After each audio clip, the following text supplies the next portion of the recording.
¿Cómo ves estas amenazas de Trump y sobre todo esta guerra frontal, esta guerra total con la OTAN?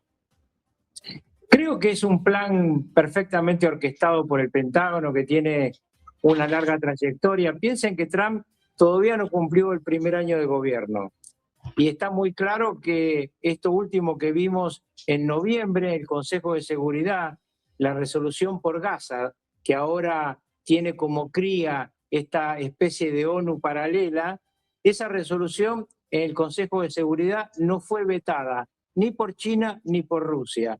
Cuando vos ves lo que ocurrió en Venezuela, no apareció nunca una escuadrilla de F-35 del lado de los MiG-35 rusos en Maiquetía, ni se movieron los barcos chinos. El mundo para mí se está reconfigurando y Europa quedó afuera. Lamentablemente, la querida Europa queda afuera de esta planificación que tiene como eje a las dos superpotencias, China y Estados Unidos, porque en mi opinión ya Rusia no es una superpotencia, es una especie de estación de servicio con armas nucleares, peligrosa por supuesto, pero que por ejemplo Trump invite ahora a Putin y a Lukashenko a esa nueva ONU, está demostrando que hay un plan preconcebido. Bueno, hay un análisis muy interesante en Financial Times sobre lo que se está pergeñando y escribe Estados Unidos, porque no es que Estados Unidos no está contando lo que va a hacer, está contando que se va a quedar con lo que se tiene que quedar de acuerdo a su decisión estratégica. Y cuando vos vas y ves que el Ártico ahora lo ha incluido en América, porque en definitiva cuando hay este América para los americanos, ¿no? Con corolario Trump, era incluido también el Ártico, y la discusión sobre el Ártico estaba en los papeles del Pentágono hace 5 años con los mismos argumentos que dio ayer Trump, es decir, un avance ruso, en realidad un avance ruso donde estaban montados los chinos en el Ártico con una diferencia esencial respecto a la estructura norteamericana en materia aeronaval, en una zona clave porque está muy cerca de Estados Unidos. Todo esto yo creo que se veía venir y que hay una especie de sensación mía, por lo menos, de que Europa ve como que esto no puede estar ocurriendo, pero pues, ocurre. Carlos, te quiero preguntar por esto. Están hablando mucho de una herramienta anticoerción, ¿no? Europa intenta plantar cara a Donald Trump. Carlos Rucauf, ¿estamos a tiempo? ¿Puede hacer algo Europa para amenazar o para de alguna forma frenar a Donald Trump? Absolutamente no, desde el punto de vista militar. Claramente lo que Estados Unidos le está planteando a Europa es cambien sus líderes. Con otros líderes hablo. Esto es un tema muy importante entenderlo.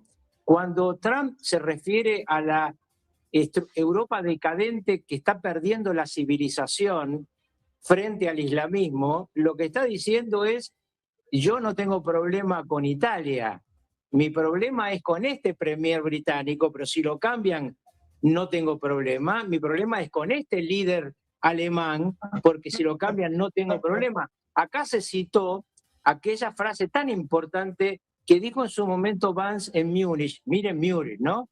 Si hay algo que tiene malos recuerdos para el mundo, es esa hermosa ciudad donde se pergeñó el desastre de la traición de la Segunda Guerra Mundial. En Múnich, Vance ya marcó en ese momento su preferencia por alternativa por Alemania. No había habido elecciones. Ya Trump en su momento planteó la decadencia del laborismo británico, ni le digo la de España y Pedro Sánchez, que bueno, pobre, es un personaje menor, pero bueno, es nada menos que el presidente de la querida España, ¿no? Y obviamente tiene una diferencia abismal con Macron y quisiera que ahí venga, digamos, el gobierno de Le Pen, si es, no de ella, no, sino de su hombre, pero yo digo, si hay otra Europa, ahí Trump sí está dispuesto a encontrar acuerdos. Hay una frontera ideológica muy profunda que está planteando todo esto, porque es cierto que no hay ideología en una parte, porque es una actitud muchas veces comercial, pero hay una ideología de fondo acá, una ideología muy, muy profunda que está en ese documento que se citó recién y además, ojo, cuando antes de comenzar se habló de que venía el Abraham Lincoln hacia la zona de Irán. Viene a hacer la guerra. Esto es cuando estaban rodeando Venezuela. Yo discutí en varios programas de televisión porque decía Trump está haciendo todo eso, pero no va a ir por... No, fue por Venezuela, se llevó a Maduro y se quedó con Venezuela, porque hoy Delcy Rodríguez es la mucama del día. Puede ser que después termine habiendo otro mucamo u otra mucama, no importa. Lo que puso es a la mucama del día. Lo que le dio fue 50.000 millones de dólares en petróleo. Todo lo demás que estábamos discutiendo antes, todo eso, bueno, ya veremos, Corina Machado, dentro de un año que hacemos contigo, pero acá lo que se está hablando es una pelea de poder. Si lleva el portaaviones a donde lo está llevando, es para bombardear Irán, por favor, porque no lo puede bombardear desde las bases, porque si lo bombardea de las bases que están en países árabes, lo que le dijo Mohammed bin Salman, esto Sergio ya lo hemos hablado, no, por favor, porque esto me desnivela el mercado del petróleo y además, ¿qué vas a hacer vos con los países si tiene una respuesta a Irán? Ahora, todos me dicen lo siguiente, Irán no es una potencia petrolera, el problema es Hormuz, efectivamente, el problema es el 25% del crudo y del gas que sale por el estrecho de Hormuz, pero ¿quién dice que no va a acabar Trump con las bases iraníes que están pegadas al estrecho de Hormuz? Si en su momento hizo 32 horas de vuelo con los aviones para bombardear las bases de enriquecimiento de uranio, ¿por qué no puede bombardear las bases que están controlando el estrecho de Hormuz? Entonces, me parece que analizar a Trump desde una visión tradicional es un error, porque él va a seguir avanzando. Quiero preguntarte por esto. ¿Cómo ves las amenazas en torno a Irán con un Trump que este fin de semana decía que hay que quitar del medio a Jamenei y sobre todo, bueno, pues con más filtraciones en torno a estas muertes de manifestantes en las protestas en Irán? Pues yo creo, como dije antes, que va a actuar militarmente Trump. Creo que además quedó un detalle que quisiera, de lo que hablaban recién los dos contertulios que son tan interesantes. Lo que más subió, y estamos en Negocios Televisión, lo que más subió en todas las bolsas europeas durante los últimos 12 meses fueron las acciones de las empresas militares, de las empresas que fabrican armamento. Entonces, cuando uno lo escucha al presidente francés hablar de la Europa nuclear, al primer ministro británico decir le vamos a dar un gran crédito a Ucrania para que se defienda, ¿de qué están hablando? Están hablando de negocios, porque no están hablando realmente de lo que habría que hablar, que es de un acuerdo de paz entre Ucrania y Rusia y terminar 4 años de conflicto. Ahora, volviendo a lo que me preguntabas, mi sensación es que en Medio Oriente el conflicto con Irán tiene una resolución posible pero parcial.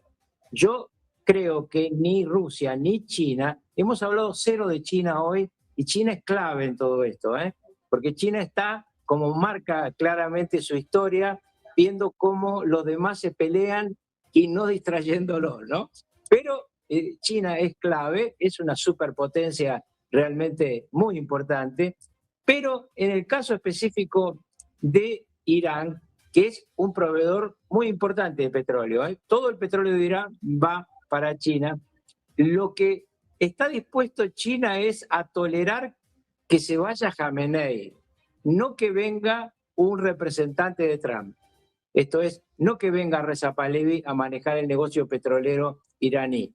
Y esto es un tema que tiene mucho que ver con los otros dos protagonistas de la zona, que son, es imposible no hablar de ellos, que son Arabia Saudita, que es Mohammed bin Salman, que de ser el tipo detestado por Biden ha sido recibido como lo recibió en la Casa Blanca Donald Trump, y de Erdogan, que también tuvo muchas idas y vueltas con Estados Unidos, pero esas dos potencias son las dos potencias que balancean lo de Irán. Acuérdense que en su momento Siria era casi un protectorado iraní, ahora es Turquía con aval ruso quien controla fundamentalmente esa zona, y mientras ellos están controlando esa zona, Estados Unidos bombardea a Daesh, bombardea a Al-Qaeda, es decir, las superpotencias contra el terrorismo parecen tener un punto en común.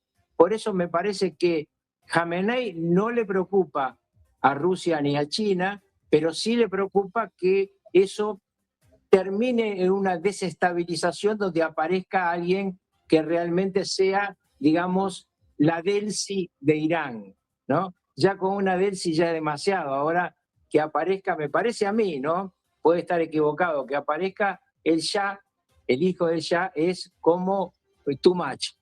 Vamos a ver, lo que yo tengo claro es que no van a dejar esto por la mitad, y más allá de lo que Netanyahu se queje del tema de cómo se está arreglando Gaza, al final de la historia Estados Unidos va a apoyar a Israel en todos estos conflictos. 5 reuniones de Netanyahu con Donald Trump el año pasado no son una casualidad, son una coherencia de una estructura de pensamiento militar norteamericano y estratégico.